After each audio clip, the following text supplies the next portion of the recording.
because he is the president and he had a hold on the party. Everybody was looking for money. And if you got his ears, you don't have to fear anything. You can do whatever you want. This is what was going on. That man is arrogant. You see, he's arrogant. And in a lot of ways, he's naive too. How do you go and erect a statue for yourself? Is that how it's done? NPP for akomu hu bio many mukasa ye leading members of NPP ababontene abachirimu say Nana Donko Kufuor eye bibi wo ha omo eni nje hom so mbeka ya couple of days ago one of their leading members Dr. Makoba ababontene beka say NPP no munim no sa NPP no very corrupt enti omo mpese ombe sa NPP ni because omo ntimi nye ni ye enti omo pese omo te New Patriotic Front a new patriotic party emu we ensema mwako baba wantene ebe kainande wakoye interview ni mwaka nsemi bia wo kire mu say Nana Donko Kufuor obi o very arrogant man to say ye ka obi o ya homaso power Ghana as we number 1 enye no nko saka nsem fro ka ho ansem na okan no bibi e dia dance say nioma na Nana Donko Kufuor ege time ana owo aban mu no ebusua NPP leaders no o mani nje ho Dr. Makoba e ka say one of the things I want a leading member of NPP want to say say I didn't tell Nana Donko Kufuor ebitima consistent you e dia mo no ankasa no ho we nyina che say arrogant na ye ka wansem no we number 1 me person kasa be no yenti nsema Dr. Makoba e kan ye I say malikbasintale TV so bo ho mo subscribe share no be video ni bi enhwe. Thank you for having me. First off, I mean, the committee, the Professor Michael Quayle-led committee has finished its 3 months work engaging to understand what exactly led to the party's defeat. A good exercise in its sense, you would say? Well, it's a necessary exercise. Whether it's good or not, it depends on what it comes out. You see, this is also at the same time, and this investigation is at the same time an opportunity to put your best foot forward. There are people in the hinterlands who think that the central people in the party don't listen to them. So you take this opportunity to prove them wrong. If you go around, for example, the concentration should be in the Ashanti region because this is where the apathy was highest. If you don't appoint one person to find out, you can appoint that person and he should get maybe 10. And then you divide the whole region up and you go around talking to people.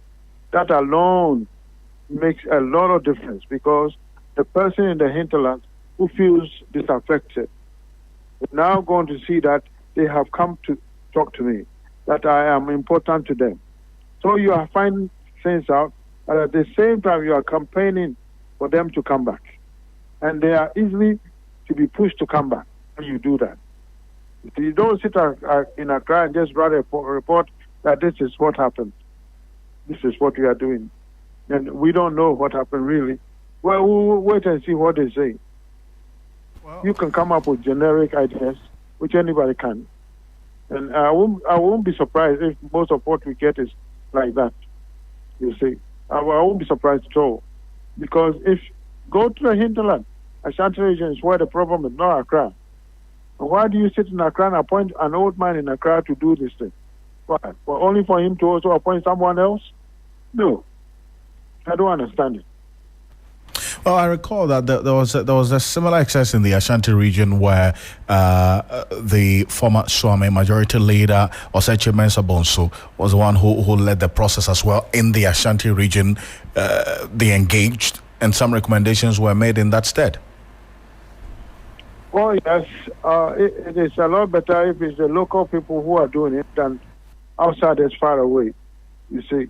And so, as I said, you are investigating, but at the same time, you are trying to get them to feel that they are important to the party. That is very critical.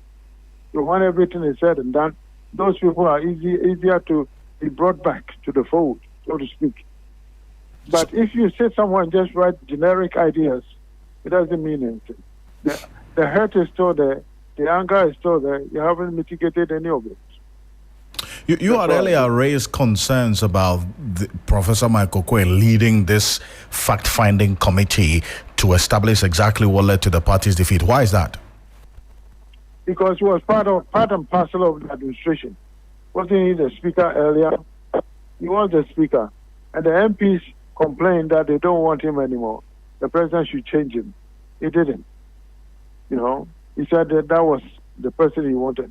Even though you are not a parliamentarian, why should your ideas be paramount to that of parliament's ideas as to whom they want? So he kept him there, and when they were forced to vote, they voted against him. And that should have taught you a lesson. That he wasn't popular, so I should have changed him. You could have changed him to another person from your own party, but because he is stubborn, when he says something, he has to prevail, and that's what happened. So they voted him out. That is what happened. See, every time you talk, it comes back to Nanado. Every time you talk, it will go in so many different directions, and it comes back to Nanado. That's the unfortunate thing, because he is the president, and he had a hold on the party. Everybody was looking for money, and if you got his ears, you don't have to fear anything. You can do whatever you want. This is what was going on. That man is arrogant. You see, he's arrogant, and in a lot of ways, he's naive too. How do you go and erect a statue for yourself? Is that how it's done? Have you seen anybody doing that? You yourself erect a statue for yourself, congratulate yourself, how good you have become. Is that how it's done? No. But he's able to do that. There is no shame. And what happened to it? Now they tore it down. What's the point? What is the point? It's symptomatic of how he is. And he has done this over and over again in the party and brought the party into ruins, complete ruins. You see? I used to think maybe he was a 419 candidate. He didn't know much. Not coherent in anything. So, but you're blaming the defeat of the party squarely on President Kufuor? On the president, yes. I mean, the former president, on the president, because everything that happened, he was in it. Look at Bawumia's fate. 10 people running for flag bearer. 9 say let's go right, 1 say let's go left, and it's the one that you took. Why? Even though the 9 makes more sense.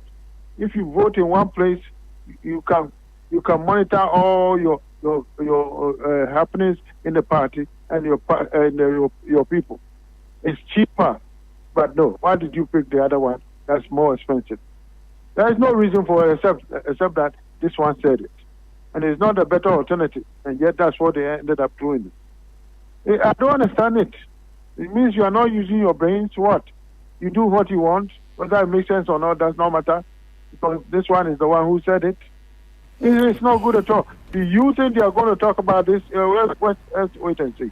Well, but the former president that you blame squarely for the defeat of the party in the 2024 elections, he is at this said meeting where this committee report has been submitted. I mean, to what extent should he be involved in the entire reorganization? He shouldn't. That's the whole thing. He shouldn't. He should sit aside and they do this work and find out what went wrong. You can give him one of the report to read, find out what happened. You know, he should sit aside. He should be in the forefront and see he is told the leader of the party. He is not. And I'm sorry, he brought this calamity on. He shouldn't still be inside. People are still afraid to speak up. The research says he is the cause of the party's defeat. You know, people started saying, when Nanado and some people went to a meeting, they started saying that, no, it is not that. No. The party presented the wrong candidate. You hear that? That's what they started saying. When the research shows that you are the responsible person, you are saying something else. How is it going to be resolved? Well, but he's there. You don't want him there. But then again, if he has to be involved at all, to what extent? And what exactly is he supposed to do? It should be courtesy. Let the people do it. Give him a copy. Let him look at it. He can ask questions.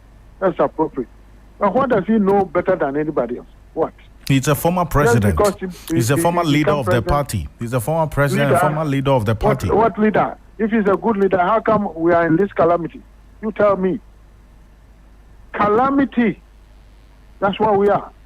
He is the one in charge that brought us here. It means he's not a good leader. So it's not important to say somebody is just a leader. Leader what? Leader who will lead you into the abyss is a good leader? No.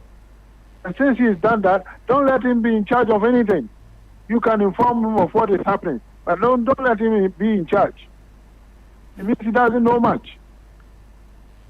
Well, but how about the national executives of the party as well? Some have asked that they should also be answering questions about the party's defeat. Well, they are still in office. They are the ones who even received this report and leading in the thinking process as well. What should they also be doing? It shouldn't be that way either. The party has several people who are capable. You look around, they will come and do the work. Those who have been mentioned as being the cause of the failure should not be the same ones who are investigated. No. We should tell them what happened. You can call them and query them. Do you agree? Yes, I agree with this side. Let's find it because this so and so. This is being productive. But the same people who have brought the calamity are the ones who are going to investigate and then talk about the issues. Why? Do you think they will talk genuinely about it, responsibly? No. They won't. They are not going to blame themselves. This is what's going on. Already, they are saying it's because of the wrong candidate that NPP lost, not because Addo is the cause of it.